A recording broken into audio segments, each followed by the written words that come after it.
Hello, Alexi here. Welcome to my channel where I will commit to a bit.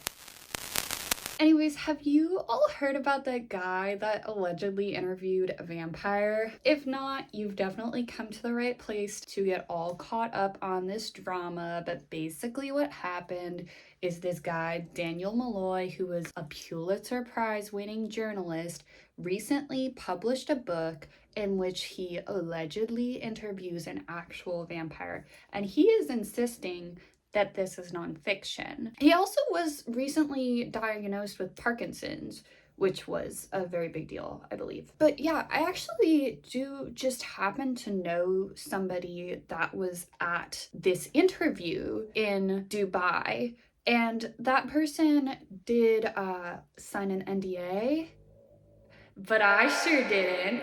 Also, if you hear weird sounds in the background, that is my very old dog. He's very clingy, so he always wants to be near me. But a spoiler alert, these vampires are gay, and I'm gay, and he's my son. So I feel like if you're like, oh, I want you to kick him out so I don't hear that noise, you're being homophobic.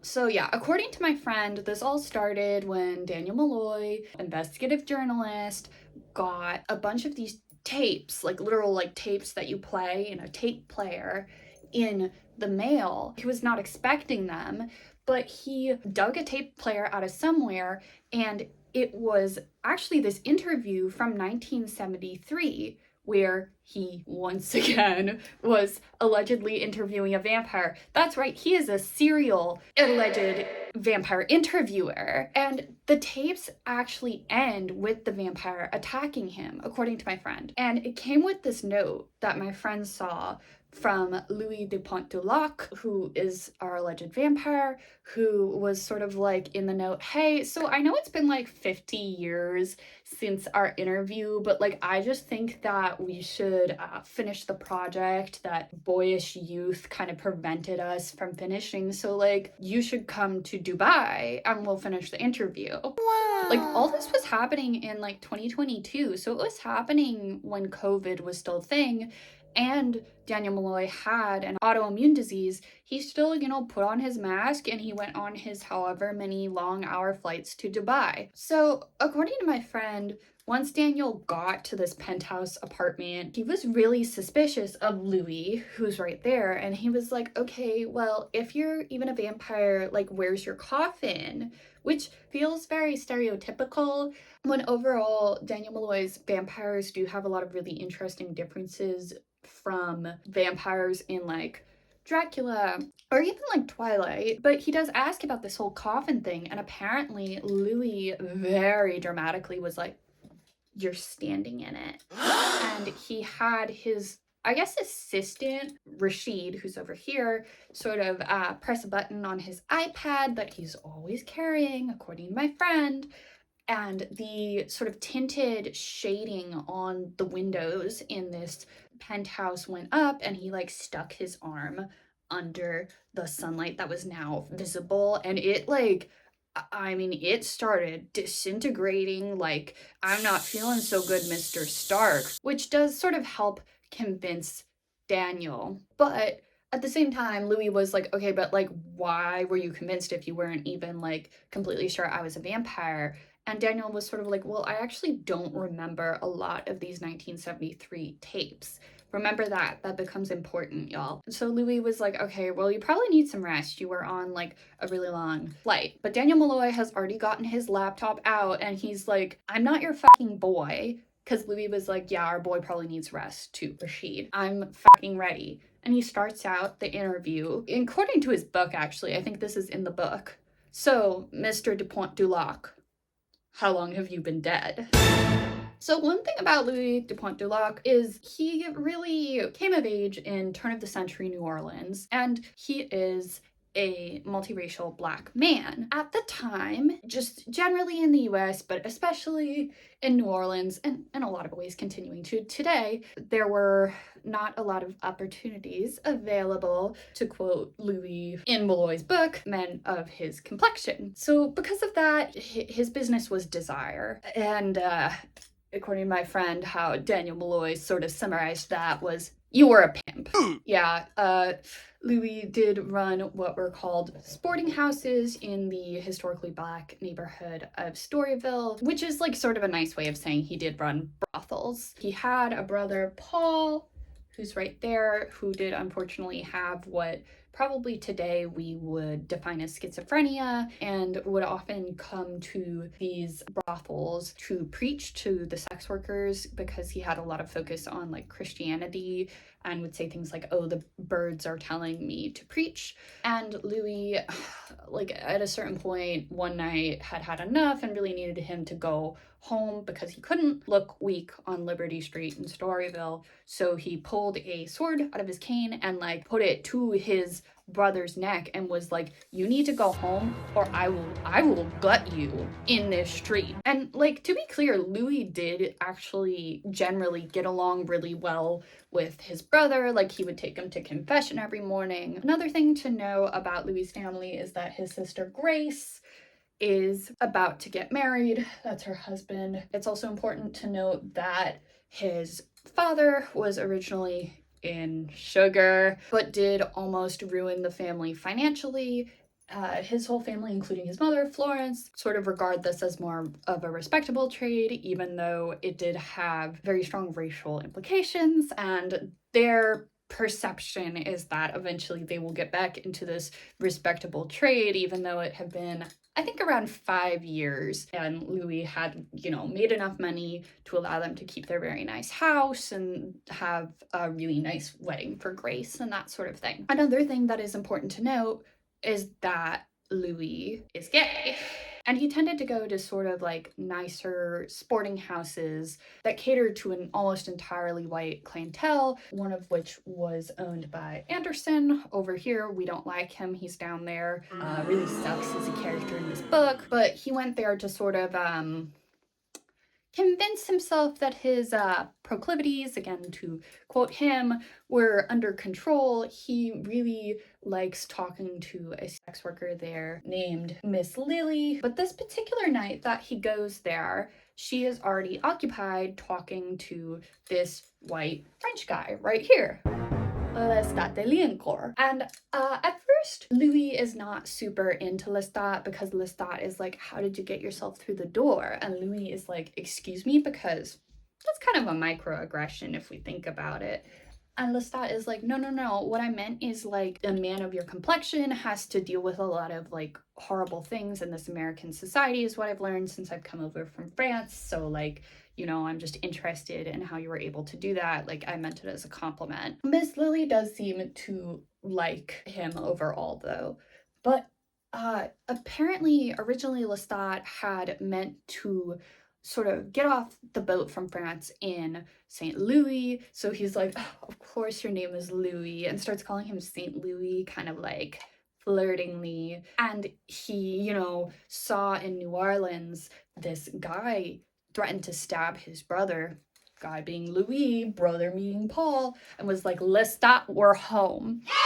And the thing is that's really interesting is, according to the book, Lestat started saying this almost in Louis's head. Louis apparently was originally like, oh yeah, he's just like got tricks. They then started to sort of like try to figure out who would be paying for Miss Lily's company that night. And they started like stacking bills and like watches and that kind of thing on the table, and honestly it kind of read to me like they were almost bidding for her, which is sort of uncomfortable, but Lestat does win, which leaves Louis sort of like, did I hate the man or did I want to be him? Which, reading this book and then hearing about the interview from my friend, it was a secret third thing. So the next night, Louis goes to a card game and Lestat was there again. Anderson, who owns, it's called the Fair Play Saloon, by the way, where Miss Lily works and Louis and Lestat first met. Anderson is like, oh, this guy Fenwick, who we also hate, wants to open a sporting house. And I said that you would run it for him for 10 to 15% of the profits. Also, it's important to note that Fenwick does patronize Louis's sporting houses that he owns that have a lot of Black women working for them, but he has also, while drunk, called Louis the N-word. So Louis is sort of balancing this line of trying to be nice and deferential to these white men to sort of stay in their good graces and in high society, and at the same time, because of that, is having to ignore racial microaggressions and also aggressions, right? It all seems very stressful, which is something that Lestat sees because Louis does try to deflect and is like, that's like not a lot of profit for all the work. So Lestat does this weird thing where he like pauses time and says to Louis, like, these men are insulting you. I find how men, like, such as yourself, how they're treated in this country deplorable. Like 10%, 15%, what the fuck are we talking about? I'm so sorry you have to go through this. And then he takes some of Fenwick and Anderson's cards, because they're playing like poker or something. I don't know anything about cards. Somebody tell me in the comments below if they mentioned that in the book. Like, I really honestly forgot.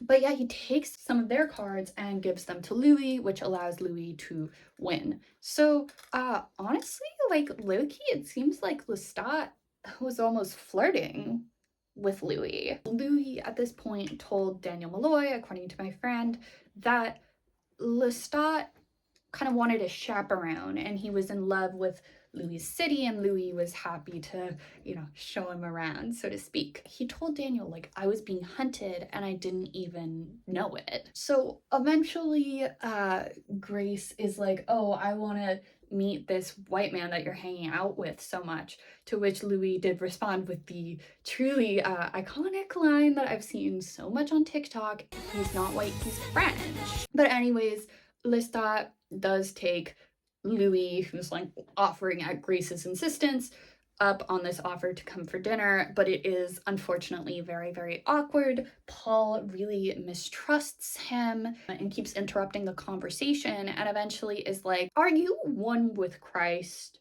Mr. Liancourt? Again, he's very, part of his mental illness is that he's very, feels very intensely about Christianity and in particular Catholicism. Lestat actually says, oh, I actually went to seminary for a time, which Paul is happy about, which is like very interesting because Paul had been so suspicious the whole dinner. Like, it's definitely hanging in the air that everybody is sort of like, we think you two are fine. So Paul at first is like very satisfied with this answer, but then Lestat is like, yeah, so my father and brothers actually came to the seminary I was studying at because I wanted to be a priest, and kidnapped me and then beat me until I forgot all of the scriptures that I memorized. So there's an ocean between me and God. And he's sort of starting to use his mind tricks, at least according to Louis, according to Daniel, according to Louis. It's all very confusing because, again, I know this interview happened, but I don't know how much I believe Daniel Malloy's book. Louis banged on the table and was like, you do not do that here.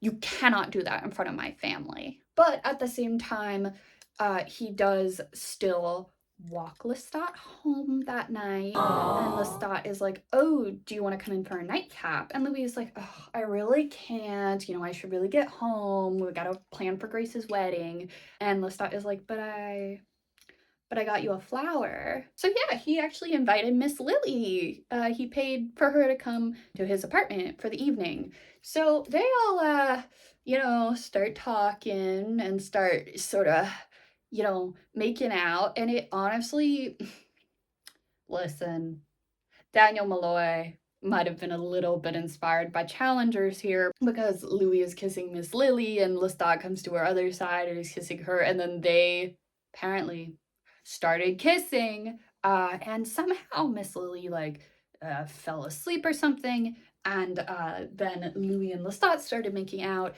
and then apparently they had floating vampire sex, because that is something that Daniel Malloy's vampires can do. And honestly, I love it. Unfortunately, Louis did really sort of have a crisis and started avoiding Lestat. According to my friend, he said very specifically, I had not come to terms with my sexuality. Now I am, a very open homosexual man, and I'm fine with my sexuality. And Daniel Malloy is like, okay, cool. And Louis is like, but of course you knew that, Daniel Malloy. We met at a gay bar, which I was shocked by. And then I looked it up, and apparently he does talk about in his book, and this is what he told Louis as well, according to my friend, he would often go to gay bars because they were a good place to score. That said, Louis is like, so have you been married in that case? And Daniel was like, yeah, twice, and divorced twice. Comp pet can strike us at any age. But yeah, anyways, Louis freaked out because you could be a lot of things in New Orleans, but you couldn't be an openly gay Creole man. Grace's wedding goes really, really well. She asks Paul and Louis to shuffle. It's something that they used to do as children. It's a bit like tap dancing, I would say. Early that morning, he sees what he tells Daniel would be his last sunrise as he and Paul go onto the roof of the house. Paul asks if he thinks that Grace will be taken care of. Louis says yeah, and then unfortunately, trigger warning here, Paul does jump off of the roof of the house and does end up dying. Louis's mother did blame Louis. She thinks that Louis said something to get Paul to jump, even though, according to Louis at least, that was not the case. They are all very devout Catholics, so according to his mother, Paul is in hell because of him. So, completely distraught, after the funeral, Louis went to the church and went to confession for the first time in a very long time, and was talking about how he was a liar. He takes vulnerable girls from off the street, and he says that he's giving them a roof over their heads and money, but he, and I'm quoting him here, he knows what he is, the big man in the big house stuffing cotton in his ears. He talks about feeling like he caused his brother's death.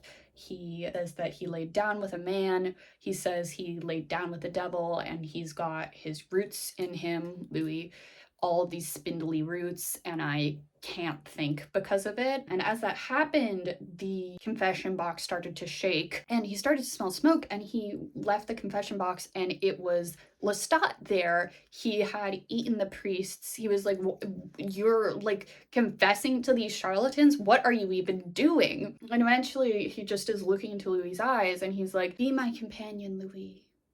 Be all the beautiful things that you are, and be them without apology. That would work on me. Yeah, that would work on me. And that is how Louis de Pontdulac was convinced and became a vampire. So, according to my friend, the next night they did continue the interview over dinner. Daniel got like a 7-course meal, and eventually Louis did come out to join him and ate blood from a bowl with a little spoon. And my friend did send over a picture. Aww. Louis told Daniel that when he first turned, he like literally felt like he was dying as Lestat was trying to show him how to dispose of the priest's body in like a above ground crypt. But then sort of as he like fully turned, he was very excited about being able to hear and see so many things. And what Lestat said, according to Daniel, according to Louis, was there's the spark. So they're still sort of in this honeymoon phase. However, Louis did not really take to hunting.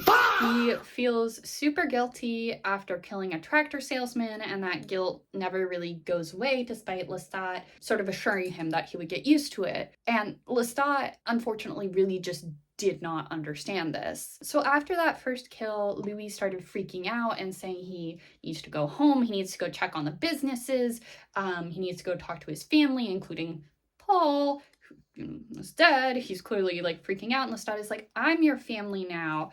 And Louis is like, no, I need to go. And he goes out into the daylight, and Lestat is like, I think you're gonna find that's very difficult. Which Louis, I assume, like, did hear because he has this, enhanced hearing now, but he didn't really understand what it meant. But he quickly does sort of start to perceive, because he's trying to walk home in the beautiful New Orleans sunrise, but every time his body like touches the sun, he starts to disintegrate. I'm not feeling so good, Mr. Stark. And eventually he has to run home. Lestat sort of carries him upstairs and said, "The sun gives life to everything but us. I should have told you that." And I was reading this and I was like, no shit, Lestat, you should have told him that. Like, it sort of seems like you are withholding information, which is a red flag. Lestat then has Louis share a coffin with him because there's only one coffin. But yeah, that's like so much. To quote Louis, he had been like sort of rushed into becoming a vampire and even like coming out in a lot of ways, which apparently confused Daniel, but I sort of get it. I sort of get it. Like, historically, vampirism and queerness have been really intertwined. So the next night they're out and they are checking on the businesses, even though Lestat is like, you're too attached to your mortal life, you know, he can't really say no to Louis because they're still pretty in love. This guy that he currently works with is like, I want to manage this new sporting house that you are buying. And Lestat tells Louis, oh, he only wants the job so he can steal from you. Louis is like, well, how do you know that? And Lestat is like, I read his mind. Yeah, that's right. Daniel Malloy's vampires, they can read minds. Lestat tells Louis most human thoughts boil down to, I want food, I want sex, and I want to go home. Twilight wishes. I can read every mind in this room, apart from yours. Money, sex, money, sex, cat. That was when I was fully locked in with this book, and then subsequently with this drama, because I was like, I'm in my house right now and I'm like, I want to go home. Like, Daniel Malloy really ate with that line. But Louis then was like to Lestat, you were going to sit on this how long? And Lestat does sort of teach him to like single out the voices and tune everything out, blah, blah, blah, blah, blah. But again, this is withholding information, which feels like a red flag. Also, Louis then did try to read Lestat's mind, but he can't anymore, and Lestat apparently told him, the architects of our minds meant to humble us, we are at the mercy of each other's discretions. So basically, fledglings, which is what Louis is to Lestat, can't read their maker's minds, and vice versa. Louis then decided to go to a party at his mom's house because he's still chasing the phantoms of his human life. His mom was quite cold to him because she still really blames him for Paul's death, but he does go to see Grace, and Grace was actually happy to see him at this party, and she's actually pregnant with twins. However, that sort of happiness and like acceptingness almost of Louis and how he's been changed by Lestat, doesn't know, like part of that change was him being a vampire, but whatever, starts sort of fading, and she grows resentful of the fact that he's only coming around at night, and suspicious as well, I would say. By that point, she's had another kid this next time that he comes to visit, and she gives that new baby to Louis for him to hold as she like runs upstairs to quiet down the twins, who are, you know, still pretty young. And Louis, you know, hadn't been eating much due to the guilt and all that, and like not really being able to talk to Lestat about it. He almost ate that baby. He also around this time got into an argument with Lestat because Lestat was mad that he ate Alderman's lawyer when they were talking about sort of this sporting house deal. The reason that he ate the lawyer, however, was that he had been making a lot of patronizing remarks and ended up calling him a most industrious N, to which point Louis was like, I can't keep doing this anymore, and he eats the lawyer. And Lestat was like, dude, people will come looking for him. And as they dispose of the body, they've been doing that with an incinerator, a furnace, I guess, in their backyard. Lestat keeps calling him fledgling, and Louis is like, that's starting to sound a lot like slave coming out of your mouth. And Lestat also then that night was trying to apologize, and he was like, if disrespect was done to you, I would have eaten him myself. And like, Lestat, what do you mean if? Like, you need to believe your boyfriend about these things.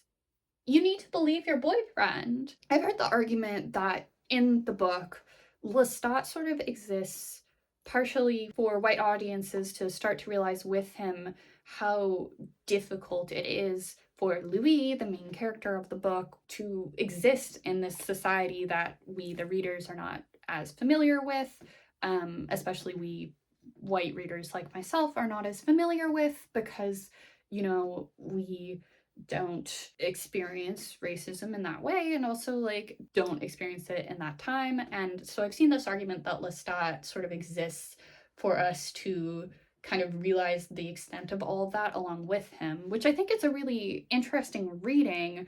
However, at the same time, I do think that Lestat could be eating more racists. But yeah, to make up for that, he loans Louis the money to buy the Fair Play saloon that Anderson owns, which is where Miss Lily used to work. They then rename it to the Azalea. Also, I did forget to mention that part of why Louis actually had that whole breakdown in the church before getting turned was that Miss Lily has died due to the fevers going around town. The fevers that show up as two puncture wounds on the neck and people being completely drained of blood. Lestat ate her, so unfortunately she also... Speaking of eating, we do get confirmation that the baby wasn't eaten after Daniel Malloy asked repeatedly, "Did you eat the baby?" Like, according to my friend, he asked it like 20 times. Louis then said that he wants us readers to understand that he no longer kills, which sure, like I guess Daniel does try to make that clear in the book, but he did almost eat that baby. He then started talking with Daniel about this thing called the Great Conversion. He said that a lot of vampires are still slaves to the blood. That's a quote from him, according to my friend, of course, unlike him, and they want to essentially turn as many humans as possible so vampires can like inherit the earth. And he wants this book to be, you know, an interview and in some ways a biography, but also a warning. I would have to be convinced of the actual existence of vampires to take this as a warning, and as I keep saying, not at that point. But according to Louis, he's also starting to struggle with the fact that Lestat is quite, as he later says in the book, extravagant with his kills. They go to the opera together, and Louis actually really, you know, gets emotional because the operas can be so beautiful. But unfortunately, he does have to perform as Lestat's valet. And then, much like when they're in the coffin together, they become equal in that quiet darkness, and he can sit down next to Lestat when the house lights dim and they can watch the opera together. However, like this particular performance that Louis was talking about, Lestat actually had the tenor, who was not very good, come over to their house afterwards and like broke down basically years of training by pointing out every single time the tenor sang the wrong note, and then eventually drained him slowly that night. And even though Louis is like increasingly disturbed by the style of hunting, he does join Lestat in doing that because Lestat can be quite charming. By this point, the Azalea has hired a new singer, Antoinette Brown, whom Lestat is quite enchanted by. Louis tells Lestat as they listen to her sing that he doesn't want to eat people anymore. Lestat sort of is like, "You're not doing what's in your nature. This is really confusing to me." Lestat then got mad about how fucking Jelly Roll Morton, jazz legend, was playing the piano and said, like, "You keep repeating the same melody, like, what is happening?" Jelly Roll Morton was like, "Okay, well then you come up here and play." And Lestat was like, "Okay, I will." And Louis tried to stop him and was like, "This is not your kind of music," because the kind of music they're playing is very much like Black American music, and the kind of music that Lestat is used to playing is very much like classical, like Beethoven, Chopin, like that kind of vibe. But Lestat did say, "You can pretend the vegetarian, I can pretend the fool." And actually what happened that night is he ended up improvising what would become the Wolverine Blues, which is one of Jelly Roll Morton's like most famous songs. Daniel Malloy, are you really contributing the Wolverine Blues to this white Frenchman?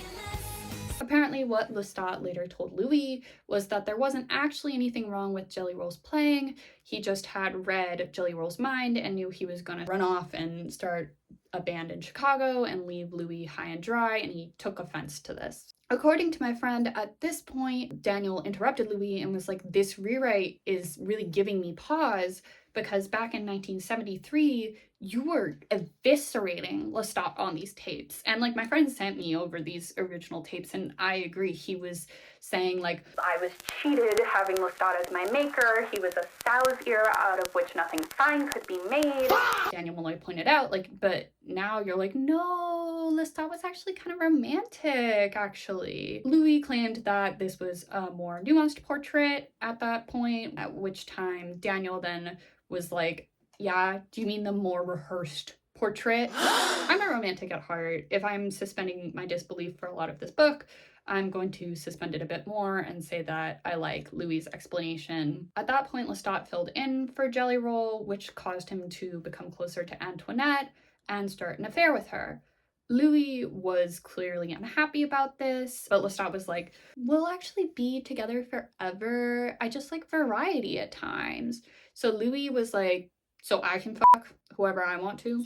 That's what you're saying? And Lestat apparently sounded quite unhappy, was like, yeah, of course. You know when you know a straight couple that's like, yeah, we're doing ethical non-monogamy, and really what they're doing is just like the worst form of polyamory you've ever seen? These two might be rivaling that straight couple right now. Do you think there is this like dynamic that Daniel Malloy sort of hints at of Lestat choosing a white female affair partner while Louis is already dealing with these dynamics of being black and gay in 1910s New Orleans, feeling like a botched vampire on top of that, and it's just sort of a choice that I'm sure felt very much like it played upon Louis' insecurities that were already existing. And listen, like maybe I feel more forgiving of Lestat in this situation if I had seen his evil blonde bisexual ass eat a racist. But something that's going on at the same time as all of this is that there has been an ordinance to segregate Storyville. Louis is currently ignoring that ordinance because the Azalea is known for being desegregated. That's like a really big part of the draw. Part of how he did that was he, at the advice of Bricktop, made all of the girls part owners, which then makes it against the law for the city to close the Azalea for now. But Fenwick does warn him that the council is writing another ordinance. And Louis points out, hey, these ordinances are really low-key just affecting me. They're feeling pretty targeted towards me as the only black man that owns businesses that are competing with yours. And Anderson is like, no, like Fenwick is just one man on the council. Yeah, one man who has a history of going to Louis' establishments and being racist towards Louis and his employees. Allegedly, these ordinances are happening because soldiers are coming to New Orleans before shipping out for World War I. One such soldier is Louis' childhood friend Jonah, who unfortunately I forgot to print out my picture of. And they sort of like catch up a little bit, and Louis is like, hey Jonah, do you want to go for a ride? So they drive out into the bayou. Jonah is like, oh, I'm gonna ruin my shoes because of the mud out here. And Louis is like, no, like it'll be fine. But also like, why did you enlist? And Jonah was like, well, I heard about European sensibilities. They care less about what you look like or who you looking at. So Louis then does tell Jonah, oh, I've got someone, not a woman, but we're open, but he can be like a lot sometimes. Anyways, they do have sex out there. Louis actually has to bite his own arm to keep from eating Jonah because he's only been eating rats and he is very hungry.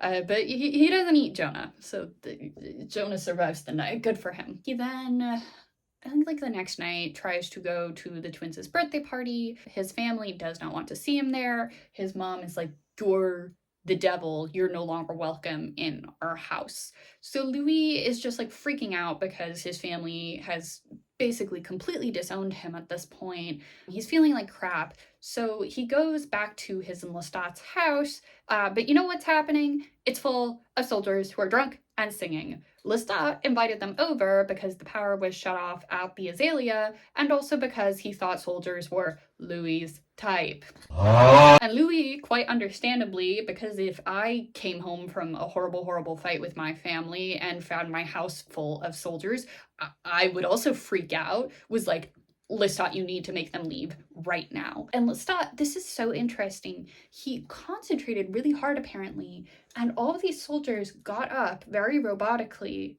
and left the house. But yeah, that's another thing. Like, Daniel Malloy's vampires can control people, I guess. After they leave, Lestat's like, what can I say?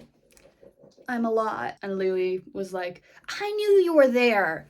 And he asks how his, whole thing with Jonah, his one night stand with Jonah, was different than Lestat's many night stand with Antoinette. And Lestat is like, well, I don't have feelings for Antoinette. And I'm gonna just start quoting from the book now because this is iconic. I see it all over Book Talk. I see it all over TikTok, honestly. Louis was like, he did me some face and I drove him home. And Lestat was like, I heard your heart's dancing. And Louis was like, you watched the whole thing like some creeper. And Lestat was like, and then I watched you pull over and drain a dog and run down an alleyway for 2 more rats. This is not a life. And Louis was like, that's because you took my life. If I see one more straight couple recreate this argument and then turn the comments off, I swear to God. The next day, after another ass game of cards with Anderson and Fenwick, Louis realized that Anderson actually sold him the Azalea, formerly the Fairplay, knowing that the ordinance days were coming. Fenwick then offers to buy the building back for 15 cents on the dollar. He's still bitter about Louis not taking that 15%. I guess. In retaliation, Louis decided that he would maliciously comply and he made the business colored only. He admitted to Daniel that he was becoming manic, according to my friend. His thirst grew harder. He'd been neglecting it. During the final notice from the cops of forced closure, one of the reasons was broken windows. And Louis is like, there's no fucking broken windows. What are you talking about? And a cop smashed the window. And at the same time, Fenwick is like across the street telling people, yeah, like we just really value American values. That's why this specific sporting house is being shut down. Like we just love American values here. And Louis apparently told Daniel Malloy that cats and rats would no longer suffice. According to my friend, at that point, Daniel said, take a black man in America, make him a vampire, fuck with that vampire, and see what comes with it. That night, Louis ate Fenwick. Good, get his ass.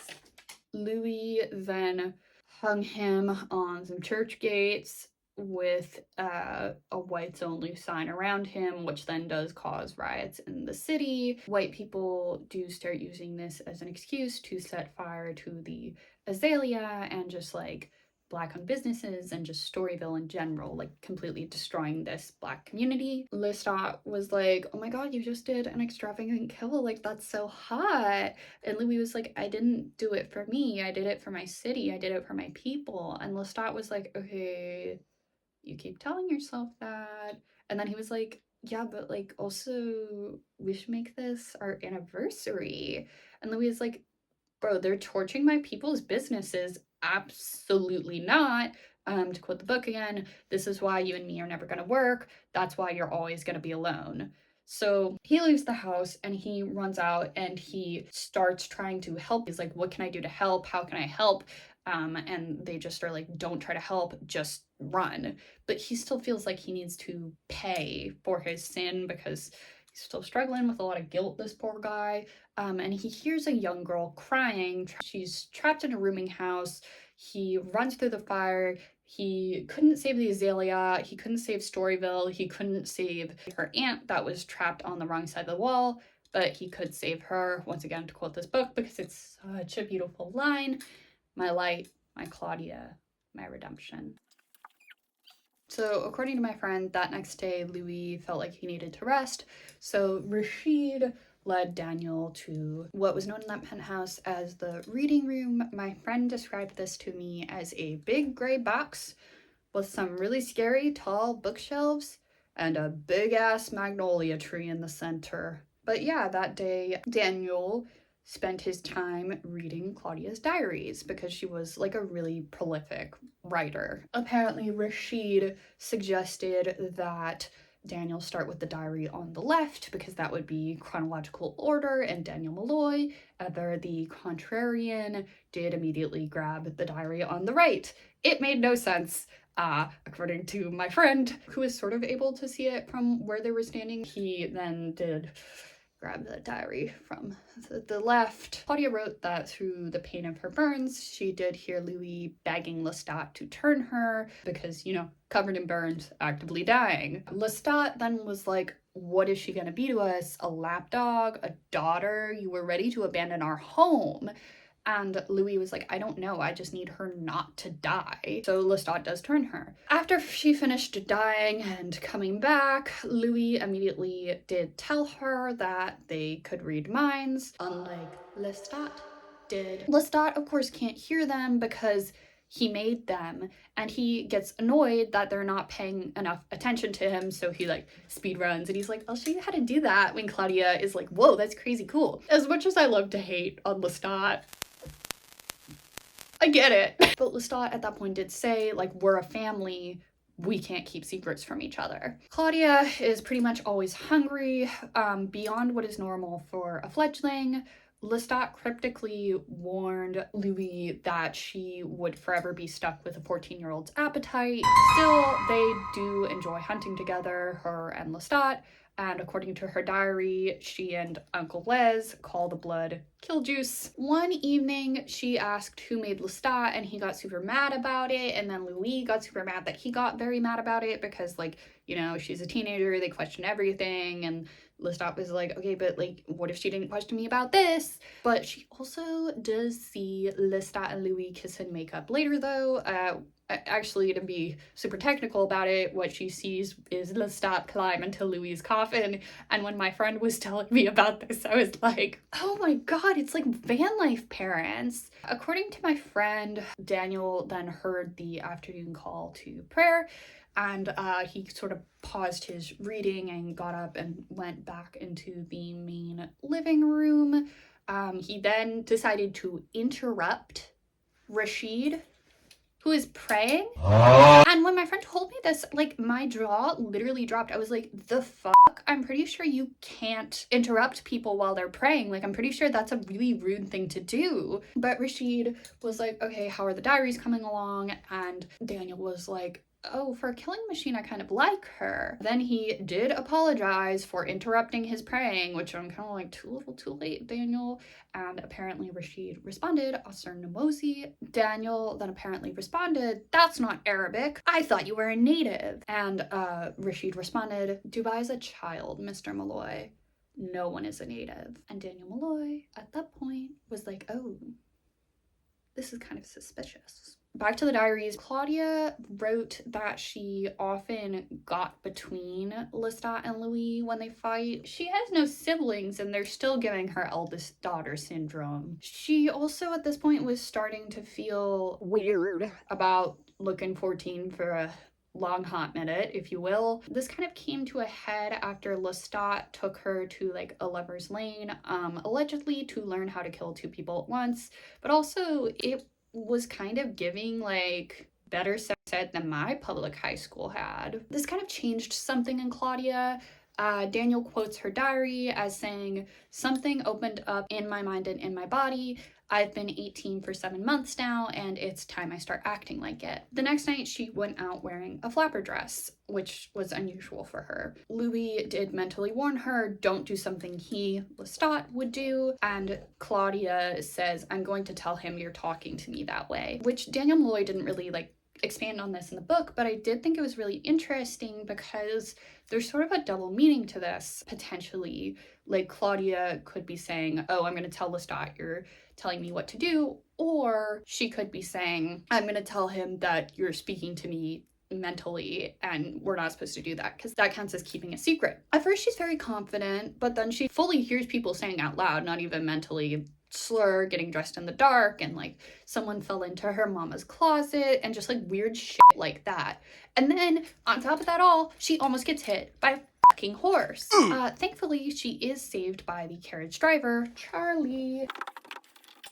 He's around her age, and she immediately falls for him, like doodling their initials on the margins of notebooks, in Hearts kind of vibes falls for him. She's not eating, she's not sleeping. Dear Diary, she is in love. Eventually they do go out on an ice cream date, although actually he at first is like, it's not a date, you're way too young for me. Because remember, she still looks 14, even though I think at this time she was actually 19, which would be older than him. And she convinces him of this by being like, oh, I remember when a toy shop over there used to have free kittens. And he's like, well, they haven't done that since you were like a baby. And she's like, no, I wasn't like a baby. That's why I remember it. So they go back to make out in his carriage. But remember how I mentioned that she hadn't been eaten? Yeah, she gets kind of lost in the moment. And unlike when Louis almost got lost in the moment with Jonah and bit his arm, she bites Charlie and eats him.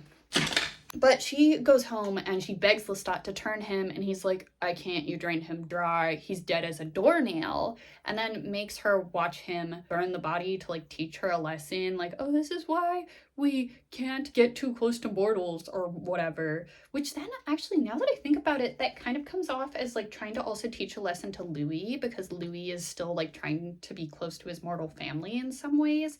I don't know, that's pretty fucked up. Later that night, Lestat and Louis apparently argued about Lestat's treatment of Claudia post the whole Charlie situation. Malloy once again quotes Claudia's diary at this point in the book, writing her questioning if every night she would have to wake up and kill a person in this, quote, flat-chested, hairless-crotched body of a 14-year-old as my mind and spirit turned 19, 20, 25. According to Daniel Malloy, she continued, well, let me tell you something, you stuck-up, flower-covered, $3 fancy fucking paper diary. I'm doing just fine. This doing just fine is because the first man that she killed called her the devil, and the last boy she'll ever love, Charlie, called her an angel. This means she's, quote, on the right path, and there's, quote, so much fun to have. I think she's struggling a little bit.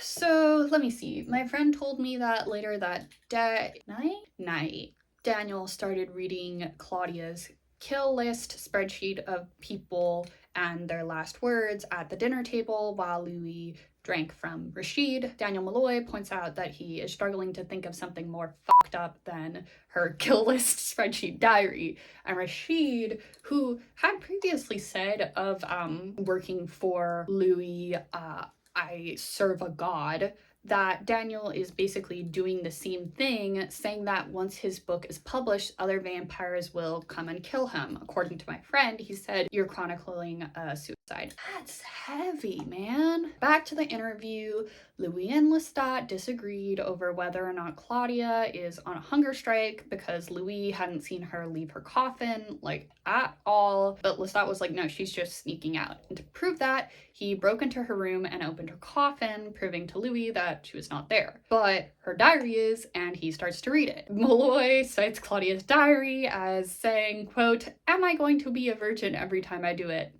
Won't my skin down there grow back like my hair does every time I cut it? At that point, they stopped reading the diary. When Claudia does come home, she opens her coffin to see Lestat lying in there. He must be so much taller than her, so did he just like curl up for dramatic effect? He was like, you wrote some really shitty stuff about us in there, which I read that and I was like, I don't think Lestat would survive teen infighting in fandoms. Oh my god. Louis redirects to the important shit and is like, where did you bury all these bodies?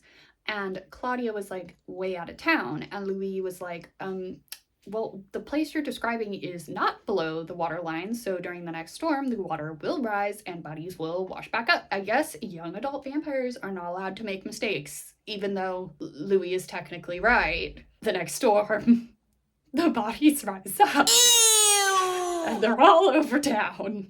A few nights later, Louis and Lestat come back from a speakeasy to the cops searching their home. It turns out Claudia, who had drained a drunk guy, is drunk, and she let them in, and she's been keeping souvenirs of her victims, such as fingers and ears and someone's tit. And apparently they were all rotting in her room, which vampires have heightened senses, so I'm like, could Louis and Lestat not smell that? That feels like a continuity error, Daniel Malloy. Maybe your editor should have caught that. The cops didn't actually find anything because Everybody's coffins are hidden behind cool, like, rotating rooms and shelves. And Claudia pretended to be changing in her room where she's storing all of her little souvenirs so the cops don't come in, but it's a really close one. The cops leave and they all argue, and eventually Claudia is like, who am I supposed to love? You two have each other. Who's my Lestat?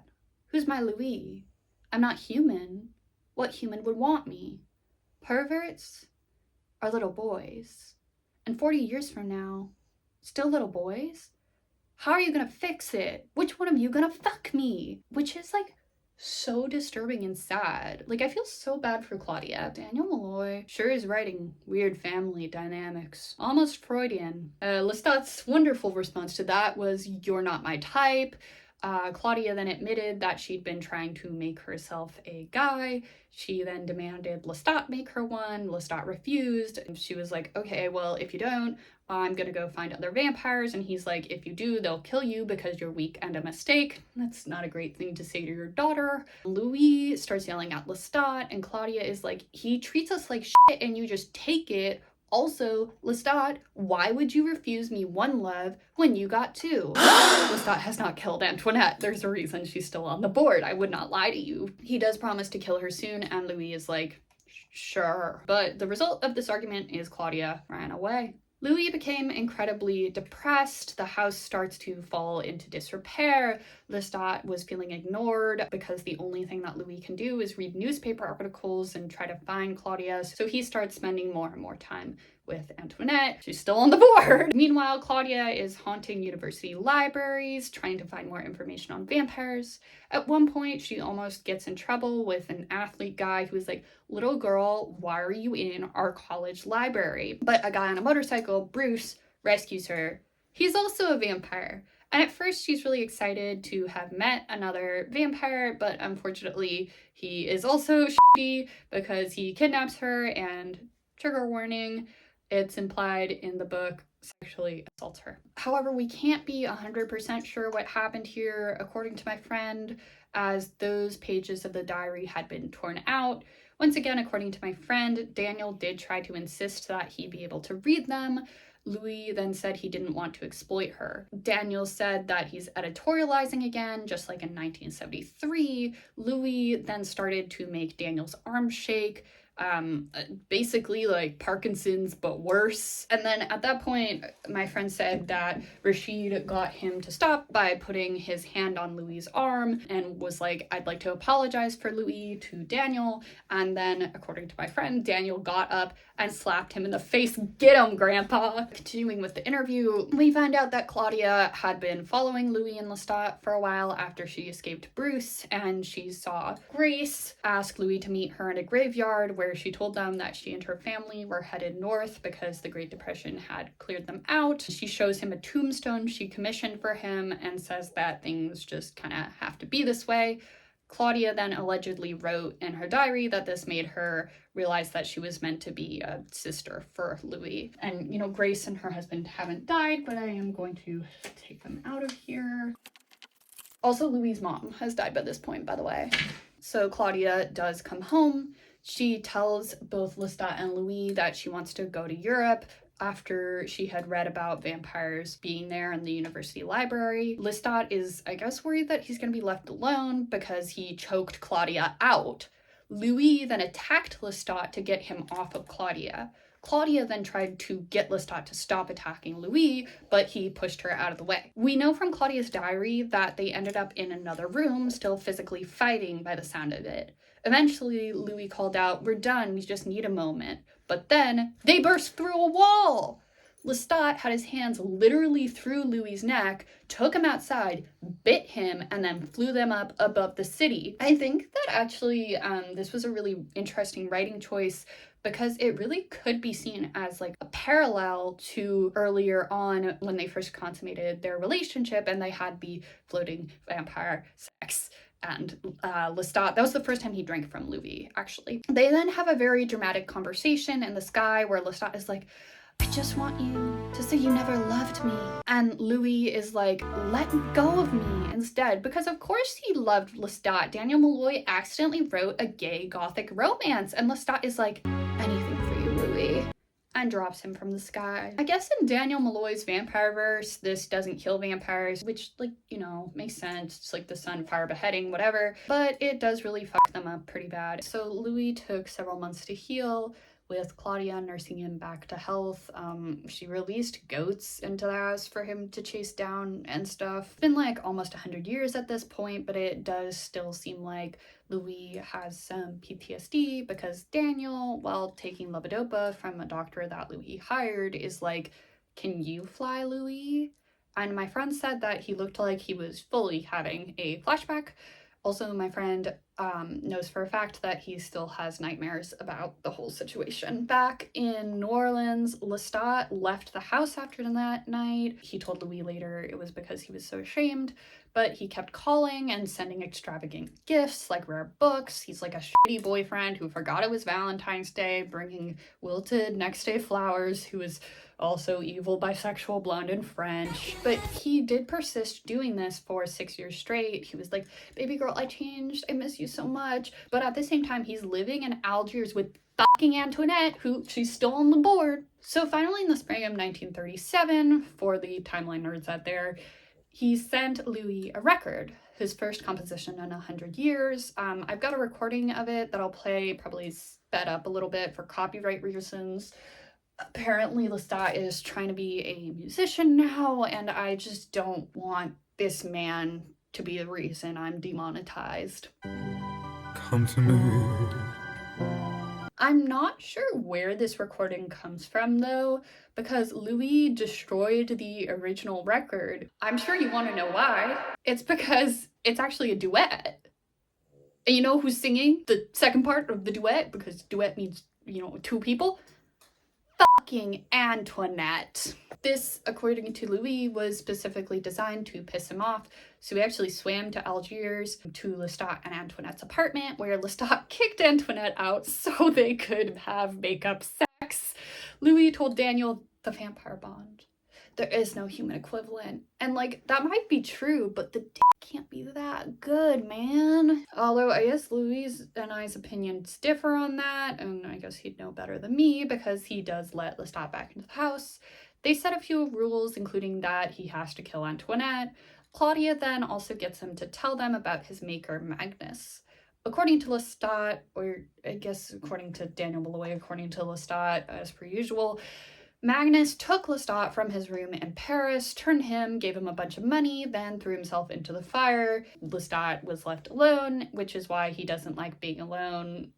Whatever, man. Lestat asked if Louis will eat people again with him and Claudia in sort of his round of negotiations, because I guess he feels like he has space to negotiate. He feels looked down upon. Claudia actually agrees with Lestat, so then Louis is pressured into agreeing as well. I'm sure there was another solution they could have come up with, but nobody in here can communicate. And honestly, they got bigger problems than all of that, because people are starting to get suspicious of these weird people that have lived in the same townhouse for years and years and don't age. So Lestat wants to leave New Orleans. Lestat then starts getting pissy about Claudia not being nice to him, and Claudia, on her part, is still waiting for him to get violent again. Claudia and Lestat do start playing chess though. He keeps getting her in check, but she keeps playing instead of giving up. Eventually she started saying, "Oh, my master taught me how to play chess, but only enough to occupy his time," in this sort of I would say like minstrel-y accent, like very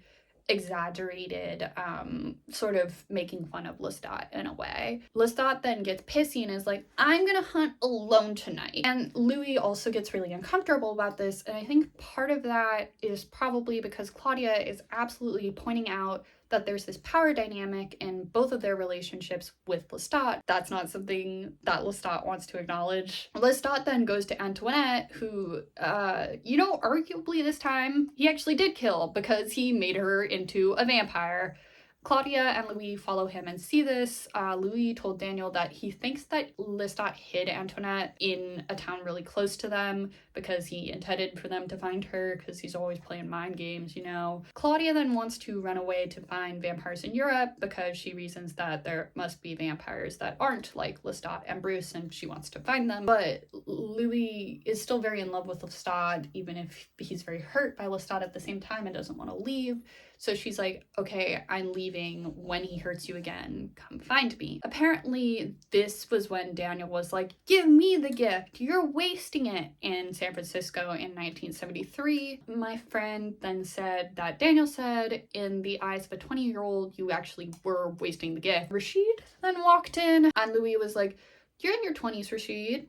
What do you think? Do you think I'm wasting the gift, Rashid? Young man in your 20s? Rashid was like, I mean, he lives in a penthouse, so I don't know if that would be like wasting the gift in a penthouse. Louis then was like, okay, well, Daniel, I would turn you now. You've lived your whole life, and like that would heal you from your degenerative disease. And Daniel was like, save it for the rent boy about Rashid, which is a crazy thing to say in front of Rashid. And Rashid, understandably, according to my friend, was like, may I be excused? Once again, back to the interview. Louis, quick trigger warning here.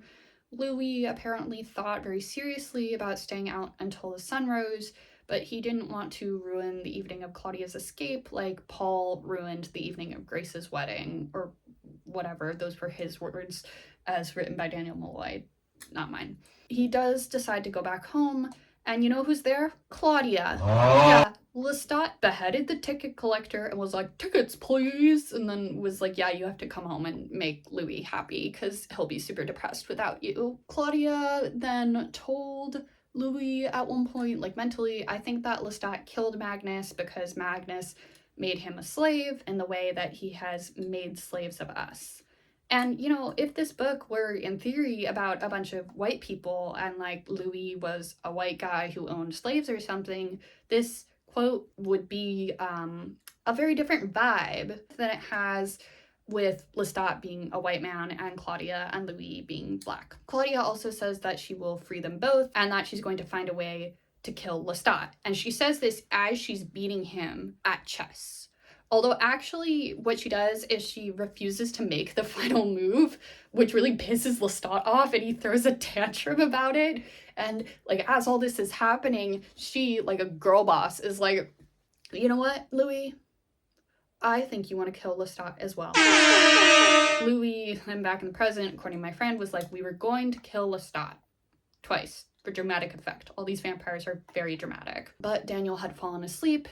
Louis called out to Rashid, asking if he was awake. Rashid was like, I can be. And Louis was like, I think the medication made our boy fall asleep. We can pick it up again tomorrow, but can you get him a blanket for now? He should be warm while he dreams. Interestingly enough, my friend may or may not have read over some of Daniel's notes, and for some reason he was keeping a dream journal at the time, sort of in the same area. And you know, my friend may or may not have read that he was dreaming about Polynesian Marys a lot, which is the bar in San Francisco where he met Louis in 1973.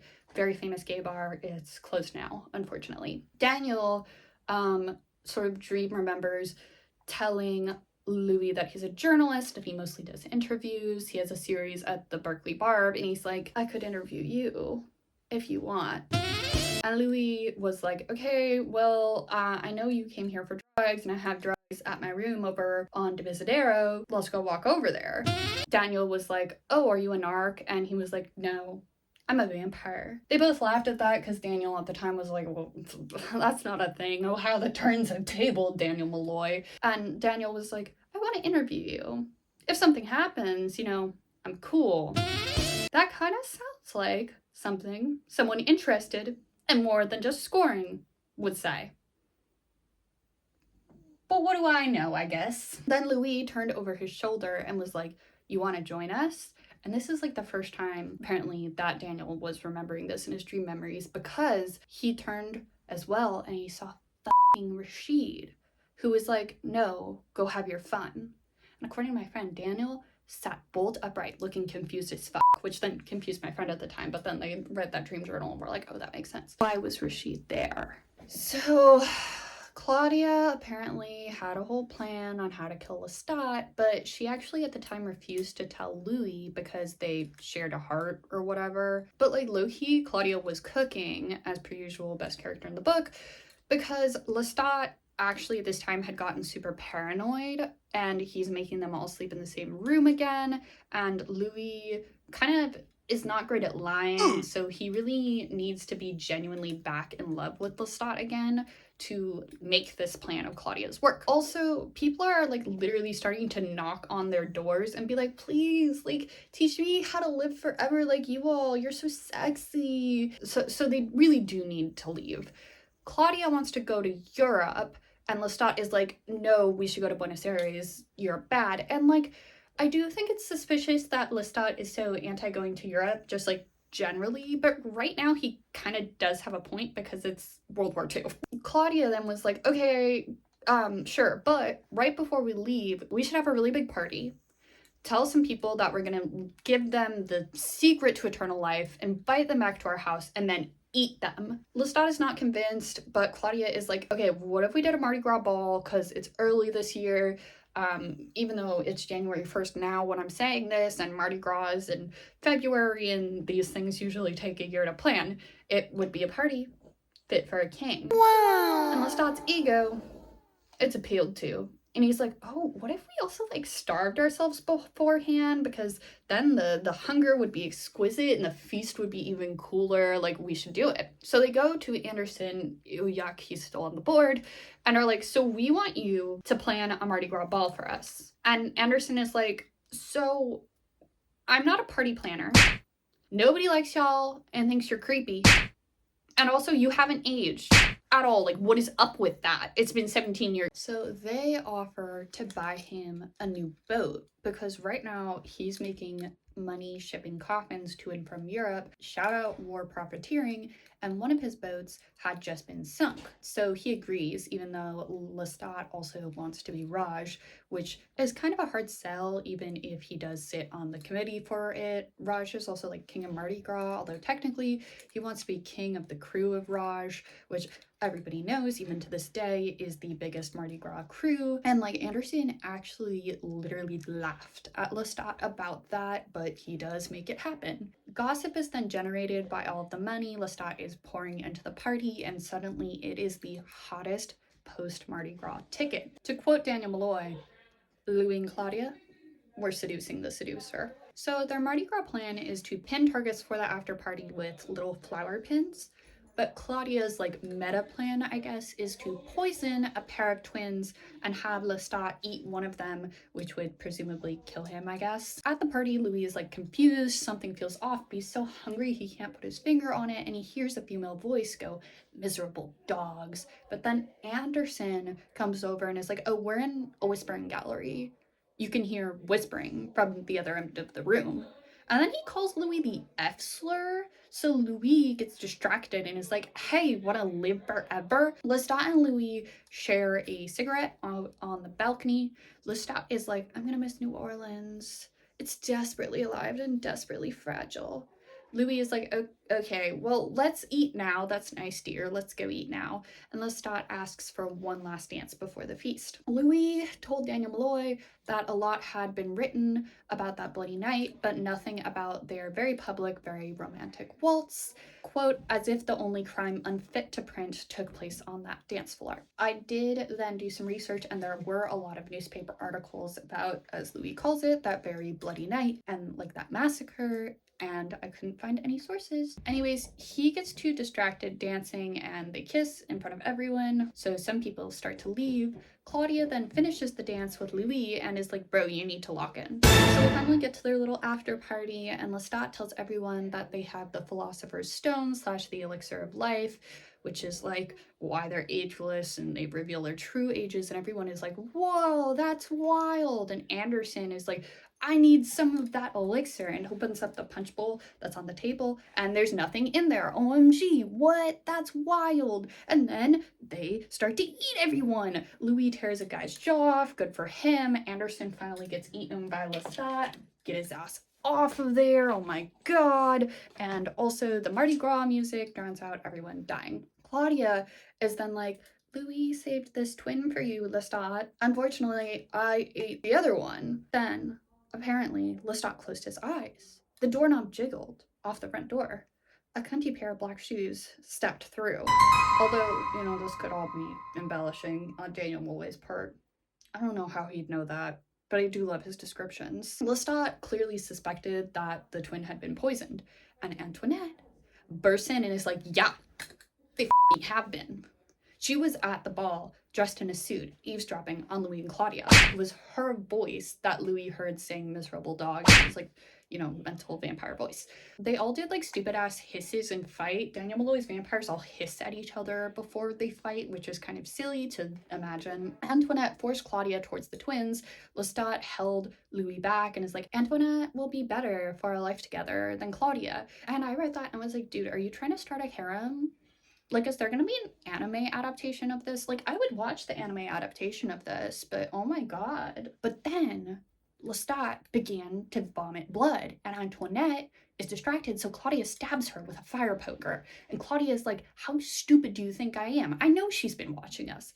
She was actually the one that told Lestat that Claudia was leaving on the train to go to Europe, and then Lestat dragged her back and was like, tickets please. It turns out Claudia had actually poisoned Anderson because she knew that Lestat would be mad because he laughed when Lestat said he wanted to be Raj. My conspiracy theory is that Lestat has hated Anderson for years because Anderson actually introduced him as Mr. Lestat instead of Mr. Leoncourt at that card game way back when he first seduced Louis by showing off his powers. I guess there is like a romantic reading that he hates Anderson because Anderson was a racist piece of shit to Louis for years, but again, I'm not willing to cut this evil blonde bisexual man who brings rare books like Wilted Valentine's Day Flowers a Day Late to his lover, and also, again, this is like the first time we've seen that he's eaten a racist, guys. Lestat, all poisoned, calls for Louis, but Louis uses the old pimp cane, the one he threatened his brother with when Lestat first laid eyes on him, to slit Lestat's throat. And of course Lestat is like, I love you, I'm happy it's you to kill me, girl, whatever. But yeah, he does bleed out. Then Claudia dips a pen into his fucking blood and writes his last words, which were, put me in my coffin, Louis, Louis. Claudia and Louis burn Antoinette alive. Finally, she could come off the board, but they can't bring themselves to burn Lestat. Then, according to my friend, Daniel asked, like, hey, what did you do with Lestat? And Louis was like, okay, we rolled him up in a carpet, locked him in a trunk, and put him out with the garbage. And then we drove to the harbor, boarding a merchant vessel, the coffin boat that we bought for Anderson, ready to begin the adventure of our lives. But Daniel was then like, well, low-key, that's like not the sense I got from her diary. And Louis responded to him, well, it was a really traumatic escape. And Daniel apparently was then like, okay, well, maybe it says that in these pages that have been cut out with a ruler as opposed to the other ones that were torn out, but it kind of seems like she really hated you for a while. Why is that? And then, according to my friend, Daniel continued, you didn't murder Lestat, you did an act of mercy. And Louis was like, what? I bled him to death. What are you talking about? And Daniel was like, where does the trash go, Louis? Yeah, so, putting the pieces together, Lestat was brought to the dump. Daniel, apparently, he says this in his autobiography, but he also reminded Louis of this. He lived really close to a dump in Fishkill, New York, with his first wife, Alice, so he knows that there are hella rats in a dump. And Daniel was like, you had to have known that. Like, you eat a lot of rats. You had to have known that. Rashid then came over at this point and was like, this session is over. Daniel then started quizzing Rashid about Islam and then was like, okay, how did a giant Russian guy pass out after Louis drank from him earlier, but your tiny ass just got up and walked around afterwards? Like, how did that even happen? And like, that is a good question, Daniel Molloy. That's why he's a Pulitzer Prize winning journalist. And Louis was like, I couldn't burn him. And Daniel was like, well, Claudia could have. And Louis was like, no, she couldn't. And Daniel was like, she was hardcore enough. Absolutely. She wrote his last words in his own blood. Louis then fled to the reading room as Daniel yelled, was it raining, Louis, after him. I didn't mention this until now for dramatic effect. Much like these vampires, I'm quite dramatic too. But Louis could not remember whether or not it had been raining the night he and Jonah had relations, as my father would say, and he kept changing his story. There is not a reliable narrator in sight. Louis then apparently started to remember what really happened. He wouldn't let Claudia burn Lestat. To paraphrase Daniel, he chose Lestat over her once again. Rashid was then like, "You've only heard half the story." And Daniel was like, "It's been 144 years and you're still Louis the Pimp paying a whore to sit in a room and talk with you." And Rashid then was like, "Well, when you hear the rest of the story, you're gonna be ashamed." And Daniel was like, "You just want to tell this story about yourself, Louis, not the truth. This is exactly the same shit that happened in San Francisco." And behind him, according to my friend, Rashid appeared to like maybe take something out of his eyes and like kind of started getting taller, perhaps even hovering. And Louis was like, "Not exactly." And Daniel was like, "What?" And Rashid, now clearly cloud gifting, which is what Lestat had and how he could fly, with bright orange eyes, said, "This time, I wouldn't save your life." Rashid was like, "I protect Louis from himself when he acts outside of his best interests. Saved your life in San Francisco." And Louis was like, "Oh, you don't remember, huh?" And Daniel was like, "Bro, what is happening? Like, Rashid, I saw you standing in the sun earlier." And Rashid was like, "I'm 514 years old, actually, so I can go stand in the sun and I can fly, and I can fly up to these really tall bookshelves to get a book that my friend is scared of." My friend is scared of the really tall bookshelves. He threw that book down to Daniel, and Daniel started to leaf through it, and it had a bunch of old flyers from something called the Theater de Vampires. And then Rashid drifted down, and Louis went, "Daniel Malloy, I'd like you to meet the vampire Armand, the love of my life," and grabbed his hand. What a twist. I did not see that coming when my friend was texting me about this, and like even when I was reading the book. That said, there is so much more drama to talk about. Like, really, this is already going to be a really long video, so I think I'm going to have to do a part 2. But, you know, let me know in the comments below if my recounting of this video with more background information from my friend who was in Dubai and had to sign an NDA, but I sure did not, made you more convinced that vampires are real. Thank you so much for watching. Like, comment, and subscribe. Hype this video if you want. I still don't really understand what that means, but I think the little star is cute, so that's nice. What else? My outro song is The Young Veins Die Tonight by The Young Veins. All channel art is by me. Once again, thank you so much for watching, and I will see you in the next one. Bye!